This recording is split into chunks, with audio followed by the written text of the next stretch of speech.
കേന്ദ്ര സഹമന്ത്രി ജോർജ് കുര്യൻ രാജിവെച്ചു. അദ്ദേഹം രാജിവെക്കാനിടയായ സാഹചര്യം നമുക്കെല്ലാവർക്കും അറിയാം. അദ്ദേഹം മധ്യപ്രദേശിൽ നിന്നുള്ള ഒരു രാജ്യസഭാംഗമായിരുന്നു. ഇത്തവണ അദ്ദേഹത്തിൻ്റെ രാജ്യസഭാ കാലാവധി പൂർത്തീകരിച്ചു. പക്ഷേ മധ്യപ്രദേശിൽ മത്സരിക്കാൻ പാർട്ടി ടിക്കറ്റ് കൊടുത്തില്ല. അദ്ദേഹത്തിന് കേരളത്തിലോ തമിഴ്നാട്ടിലോ മറ്റെവിടെയെങ്കിലും മത്സരിച്ച് ജയിക്കാൻ പറ്റിയൊരു സാഹചര്യവുമില്ല.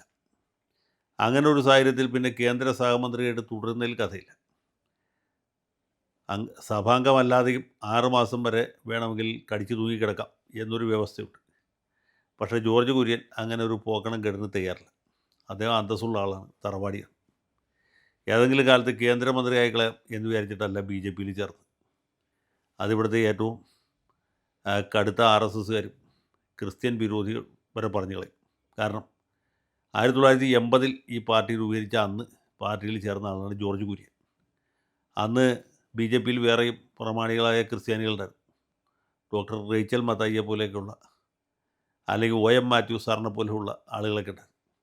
അവരൊക്കെ ഉള്ള കാലത്ത് തന്നെ പാർട്ടിക്ക് ഒരു MLA പോയിട്ട് പഞ്ചായത്ത് മെമ്പർ പോലും ഇല്ലാത്ത കാലത്താണ് ജോർജ് കുര്യൻ BJP യിൽ ചേർന്നത്.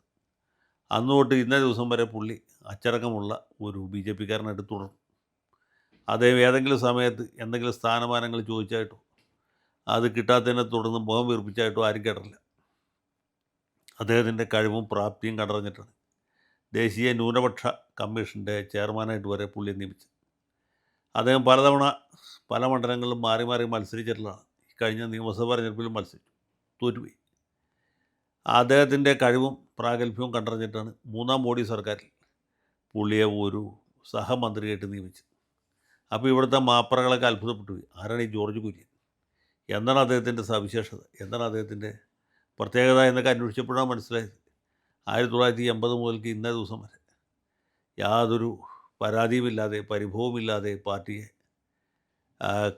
വേണ്ടി പോരാടിയ ഒരു കാലാൾ ഭടനാണ്.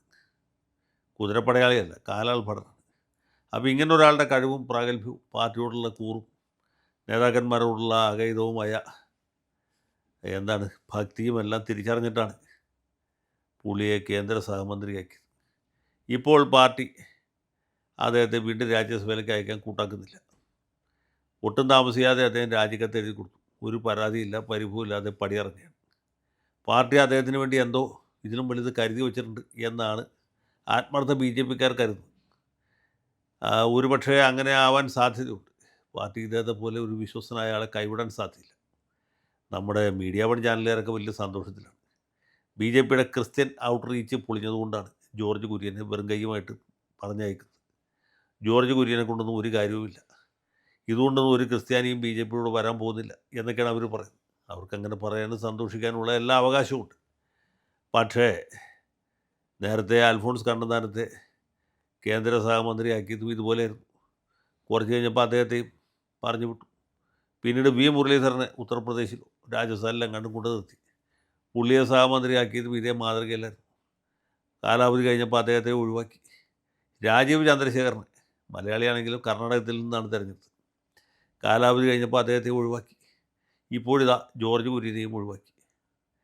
മുരളീധരനെയും രാജീവ് ചന്ദ്രശേഖരനെയും പിന്നീട് ഒരാളെ ആറ്റിങ്ങലും അതുപോലെ തന്നെ ഒരാളെ തിരുവനന്തപുരത്തും പാർലമെൻറ്റിലേക്ക് മത്സരിപ്പിച്ചു. രണ്ടുപേരും പരാജയപ്പെട്ടു എന്ന് കരുതി അവരെ രണ്ടുപേരെയും ചാക്കിൽ കെട്ടി കടലിൽ കൊണ്ടേ കളയാമല്ലോ ഇത്. ഒരാളെ കഴക്കൂട്ടത്ത് നിർത്തി ജയിപ്പിച്ചു, മറ്റയാളെ നേമത്ത് നിർത്തി ജയിപ്പിച്ചു. രണ്ടുപേരും ഇപ്പം നിയമസഭാ അംഗങ്ങളായിട്ട് വിലസും. അതുപോലെ ജോർജ് കുര്യനെ ഇനിയിപ്പോൾ എന്താ ചെയ്യാൻ പോകണമെന്ന് നമുക്കറിയില്ല. പക്ഷേ കേന്ദ്ര സഹമന്ത്രി സ്ഥാനത്ത് ഒരാൾ വേണമല്ലോ. ഞാൻ പറയാൻ വന്നത് അതിനെക്കുറിച്ചാണ്. ജോർജ് കുര്യൻ എന്ത് ചെയ്യും എന്നുള്ളത് ജോർജ് കുര്യനും അദ്ദേഹത്തിൻ്റെ കുടുംബാംഗങ്ങളെയും അല്ലെങ്കിൽ പാർട്ടിയെ മാത്രം ബാധിക്കുന്ന വിഷയമാണ്. നമ്മളെ സംബന്ധിച്ച് ചർച്ചാ വിഷയം ഇതല്ല. ജോർജ് കുര്യന് പകരം ആര് വരും? ഒരു ക്രിസ്ത്യൻ മുഖമായിട്ട് BJPയുടെ ദേശീയ തലത്തിലും പ്രാദേശിക തലത്തിലും ഒരു ക്രിസ്ത്യൻ മുഖം ആവശ്യമുണ്ട്. അങ്ങനെ ഒരാളായിട്ട് ആര് വരും? ഇപ്പം നമ്മുടെ മനസ്സിൽ തെളിഞ്ഞു വരുന്ന ഒരു ചിത്രം യുവ നേതാക്കളായ ഷോൺ ജോർജിൻ്റെയും അനൂപ് ആൻ്റണിയുടെയുമാണ്. രണ്ടുപേരും പ്രോമിസിങ് യങ് കാൻഡിഡേറ്റ്സാണ്. പക്ഷേ എനിക്ക് തോന്നുന്നത് ഇവർ രണ്ടുപേരും ആയിരിക്കില്ല. ദേശീയ തലത്തിൽ BJPക്ക് ഒരു മേൽവിലാസം നേടിയെടുക്കാനായിട്ട് BJPയുടെ ഒരു ക്രിസ്ത്യൻ ഫേസ് ആയിട്ട് വരാൻ സാധ്യതയുള്ള ആൾ നമുക്ക് ഏവർക്കും പ്രിയങ്കരനായ ആദർശധീരനായ AK ആൻ്റണിയുടെ മകൻ അനിൽ ആൻ്റണി ആയിരിക്കും എന്നാണ്. കാരണം അതിന് പല മേന്മകളും ഉണ്ട്. ഒന്നാമത് കൃപാസനം മാതാവിൻ്റെയും ജോസഫ് അച്ഛൻ്റെയും വലിയ പിന്തുണയുള്ള കൈവപ്പുള്ള ഒരു കാൻഡിഡേറ്റാണ് അനിൽ ആൻ്റണി. അദ്ദേഹത്തെ കഴിഞ്ഞ പാർലമെൻറ്റ് തെരഞ്ഞെടുപ്പിൽ മത്സരിപ്പിച്ചു. പക്ഷേ ജനങ്ങൾ വോട്ട് ചെയ്യാത്തതുകൊണ്ട് തോറ്റുപോയി.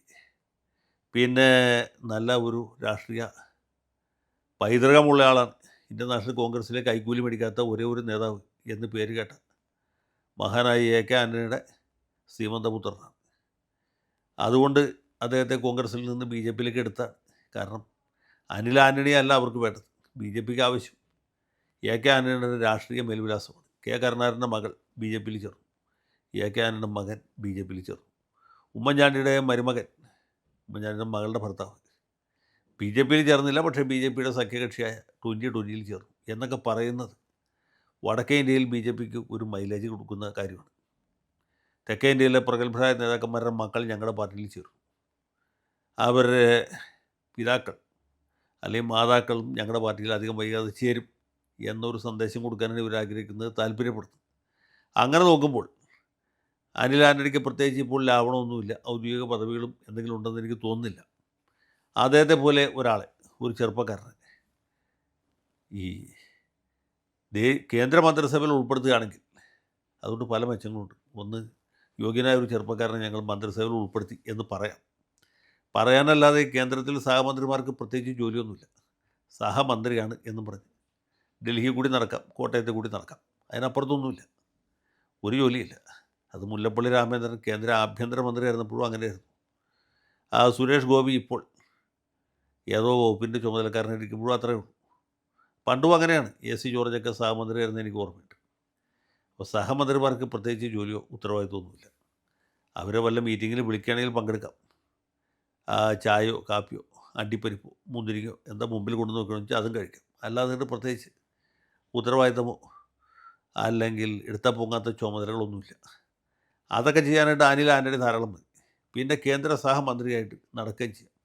എ.കെ. ആൻ്റണിക്ക് മകൻ കേന്ദ്രമന്ത്രിയായി കണ്ട് സമാധാനത്തോടെയും മരിക്കുകയും ചെയ്യാം. അപ്പോൾ ഏത് നിലയ്ക്ക് നോക്കിയാലും അനിൽ ആൻ്റണിയുടെ പേരാണ് ഞാൻ നോക്കിയിട്ട് കൂടുതൽ സാധ്യത കാണുന്നത്. അദ്ദേഹം ഒരു കേന്ദ്ര സഹമന്ത്രിയൊക്കെ ആകാനുള്ള ബുദ്ധിയും വിവരവും വിജ്ഞാനമൊക്കെ ഉണ്ട്. ഡൽഹിയിൽ പഠിച്ച ആളാണ്, ഇംഗ്ലീഷ് നന്നായിട്ട് അറിയാം. മലയാളം അത്ര പോരാ എങ്കിൽ പോലും ഹിന്ദിയിൽ നല്ല വ്യുൽപ്പത്തിയുണ്ട്. പിന്നെ എല്ലാത്തിലുപരി എ.കെ. ആൻ്റണിയുടെ മകനാണല്ലോ. എ.കെ. ആൻ്റണിയുടെയും എലിസബത്തിൻ്റെയും മകനായ അനിൽ ആൻ്റണി മോശമായ സാധ്യതയില്ല. അനിൽ ആൻ്റണിക്ക് ലുക്ക് ഇത്തിരി കുറവുണ്ട് എന്നുള്ളൂ. അത് സാരമില്ല, നമ്മൾ കണ്ട് ശീലവും. ഈ മോഹൻലാലൊക്കെ സിനിമയിൽ വന്ന കാലത്ത് തീരെ ലുക്ക് ഉണ്ടായിരുന്നില്ല. പിന്നെ കണ്ട് നമുക്ക് അദ്ദേഹത്തെ ഇഷ്ടമാണ് ചെയ്തത്. പിന്നെ അദ്ദേഹത്തോട് എല്ലാവർക്കും വലിയ ആരാധനയായിട്ട് മാറി. അപ്പോൾ ലുക്ക് എന്ന് പറയുന്നത് നമ്മൾ നോക്കുന്നതനുസരിച്ചിരിക്കും. അനിൽ ആൻ്റണി ദിവസവും കാണാൻ തുടങ്ങിയാൽ അദ്ദേഹത്തിന് നല്ല ലുക്കായിട്ട് തോന്നും. പിന്നെ എ.കെ. ആൻ്റണിക്കും ഇത്രയല്ലേ ലുക്കുള്ളൂ.